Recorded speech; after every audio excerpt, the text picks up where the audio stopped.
இந்த வருஷத்துல வந்து நாங்க வந்து இது ஒரு 6வது 7வது நாங்க போராட்டம் வந்து தொடர் போராட்டம் செஞ்சு கொண்டே இருக்கிறோம்.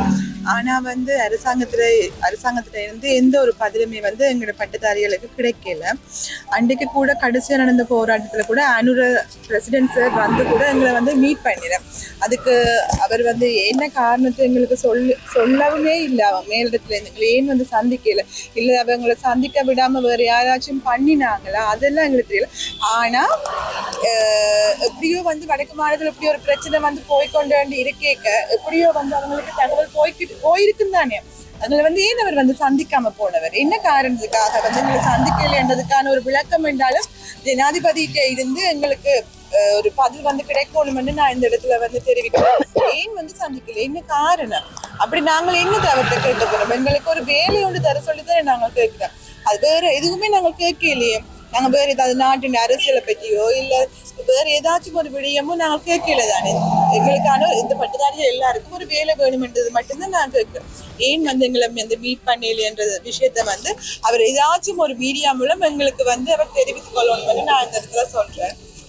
மற்றது வந்து பட்டதாரிகள் வந்து தனியார் துறையில வந்து போங்கன்னு சொல்லி தொழிலமைச்சு சொன்ன கதையும் வந்து எங்கள்கிட்ட வந்து நாங்கள் தனியார் துறைக்கு போனோம்னா வந்து அவங்க வந்து எங்களை வந்து எடுத்துக்கொள்ள மாட்டாங்க. நாங்கள் வந்து அந்த தகுதிக்கு மேற்பட்டதா இருக்கிறதால வந்து எங்களுக்கு தனியார் நிறுவனம் எங்களை எடுத்துக்கொள்ளதும் இல்லை.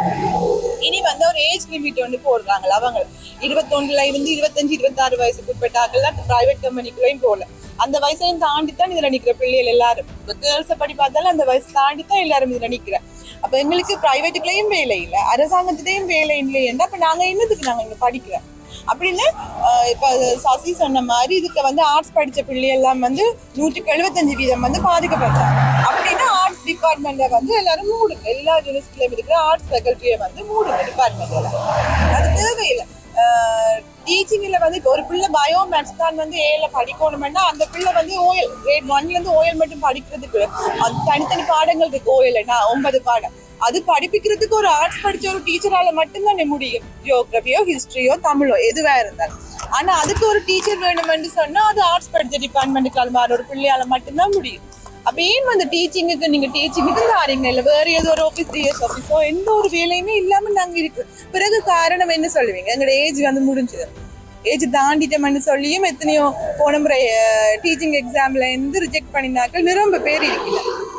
அப்ப என்ன செய்யறது? நாங்க எவ்வளவு நாளைக்கு நாங்களும் இந்த ரோட்ல வந்து நின்று கத்திக்கொண்டு நினைப்பீங்க? மீடியாக்காரங்க நீங்களும் வந்து எவ்வளவு நாளைக்கு எங்களை வீடியோ எடுத்துக்கொண்டு இருப்பீங்க? பிரசிடென்ட் சார் வந்து ஏன் அன்னைக்கு வந்து எங்களை மீட் பண்ண போகல? நாங்க அன்னைக்கு எவ்வளவு கஷ்டப்பட்டு அதுல எங்களை எடுக்கல, எவ்வளவு கஷ்டப்பட்டு போய் அதுல நின்று நாங்கள் எத்தனையோ அச்சுறுத்தல் சசி சொன்ன மாதிரி இவ்வளவு பிரச்சனைக்கு மத்தியில தான் எல்லா பொம்பளை பிள்ளைகளுக்கு கூட வீடியோ எல்லாம் ஒரு காரணம் சொல்லி இந்த முறை கிடைச்சிடும் அடுத்த முறை கிடைச்சிடும் ரெண்டு ஒரு நியூஸ் வேற வேற நாங்களும் எங்களோட பேரண்ட்ஸ் அவங்கள்ட்ட காட்டி போட்டு நாங்களும் வந்து ரோட்ல வந்து எவ்வளவு நாளைக்கு நாங்களும் வந்து நிக்கிறது. நீங்க ஆர்ட்ஸ் படிச்சபடியா தான் உங்களுக்கு வேலை இல்லை?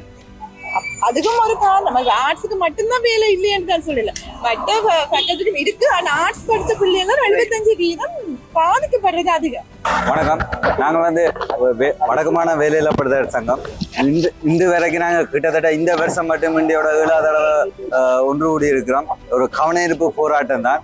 இதுல வந்து கிழக்குல எங்கட நண்பர்கள் போராட்டம் செஞ்சிருக்கிறாங்க. அதுல வந்து அவங்களோட ஆளுநர் வந்து அவங்களோட கதைச்சிருக்கிறார். அவங்களுக்கு ஒரு முடிவு ஒரு தீர்வு வெட்டப்பட்டு இருக்கு. கிட்டத்தட்ட 3500 ஆசிரியர் வெற்றிடங்கள் நிரப்புவதாக கூறப்பட்டிருந்தது.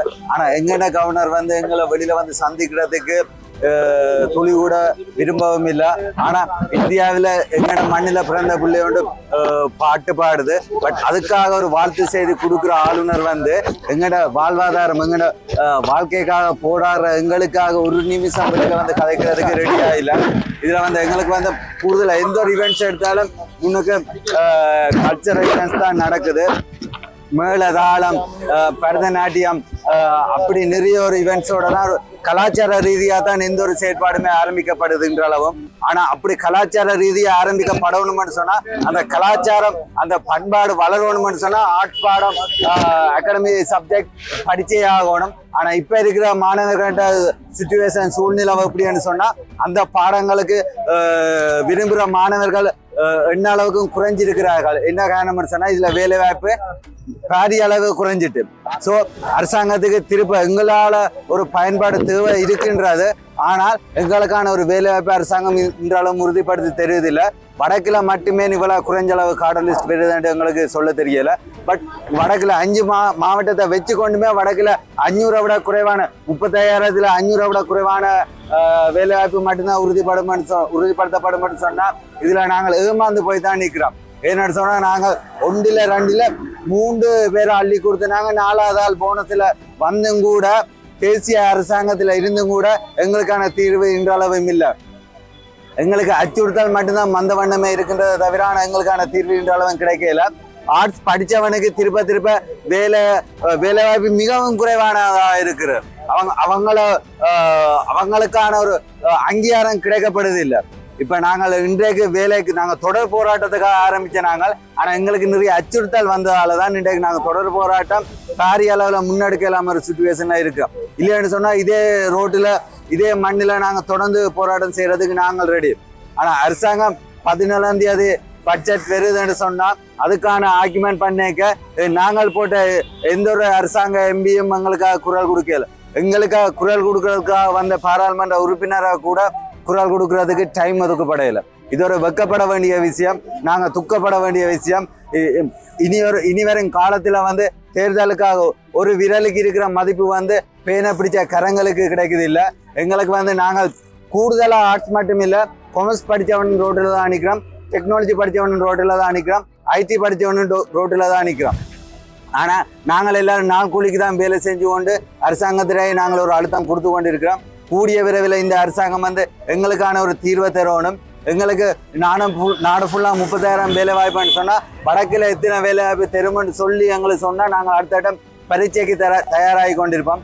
இப்பவும் நாங்க பரீட்சைக்கு தயாராகி கொண்டிருக்கிறோம்.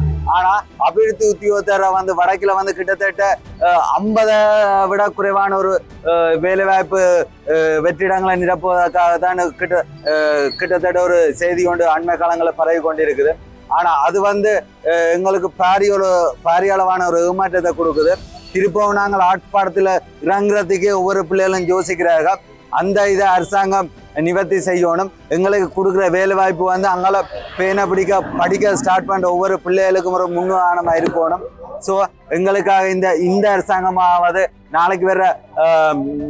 நாளைக்கு வந்து நாங்கள் பிரதம மந்திரியை சந்திக்கிறதுக்காக நிறைய தடவை முயற்சி செஞ்சுட்டோம். சரியான அப்ரூவல் எங்களுக்கு கிடைக்கல. அதால தான் நாங்கள் இன்றைக்கு வந்து ரோட்டில் நிற்க வேண்டிய சுச்சுவேஷன் இருக்கு. இப்போ வரைக்கும் நாங்கள் அவளை மீட் பண்றதுக்கு வந்து சந்தர்ப்பம் கேட்கிறோம். கவனஈர்ப்பு போராட்டம் தான் நாங்கள் டெய்லி அமைதியாக தான் நடந்து கொண்டு வர்றோம். ஆனால் எங்களில் பலருக்கு அச்சுறுத்தல் வர்றதால பின்தங்கியும் இருக்கிறாங்க. பட் அதையும் தாண்டி நிறைய பேர் வந்து போராட்டத்துக்கு தான் நிற்கிறோம், போராடி கொண்டு தான் இருக்கிறோம். இப்போ வரைக்கும் அவரோட நாங்கள் அப்பாயின்மெண்ட்டுக்கு தான் மேக்ஸிமம் ட்ரை பண்ணி கொண்டிருக்கோம். எங்களுக்கு புலனாய்வுத்துறையா இருக்கலாம், அரசாங்க தரப்பாகவும் இருக்கலாம். ஒவ்வொரு ஃபோன் கால், எங்களுக்கு தொலைபேசி அழைப்புகள் ஊடாக சில மிரட்டல்கள். நாங்கள் அரசாங்கத்துக்கு எதிரான செயற்பாடு இல்லை, நாங்களும் இந்த அரசாங்கத்தை வரவேற்கிறோம். அரசாங்கத்துக்கு எதிராக செயற்பட வேண்டாம், போராட்டம் செய்யக்கூடாதுன்னு சொல்லி ஒரு தரப்பினரும் அவ்வாறான சின்ன விஷயங்கள். ஆனால் நாங்கள் இன்றளவும் அமைதியான முறையில தான் போராடி கொண்டிருக்கிறோம். ஆனால் சில துறைகளோட துறையினர் வந்து எங்களோட நட்பு ரீதியாக தான் எங்களை அணுகி கொண்டிருக்கிறார்கள். அதை தாண்டி என்ன தவிர எங்களுடைய குழுவில் உள்ளவர்கள் எங்களுடைய பட்டதாரிகளுக்கு சில நெருக்கடிகள் வந்து அந்த அச்சுறுத்தல் குறித்து முறைப்பாடு எங்கடாக விரும்பல. அது பெரிய அளவிலான அச்சுறுத்தல் இல்லை, எல்லாருக்கும் வந்த அச்சுறுத்தல்.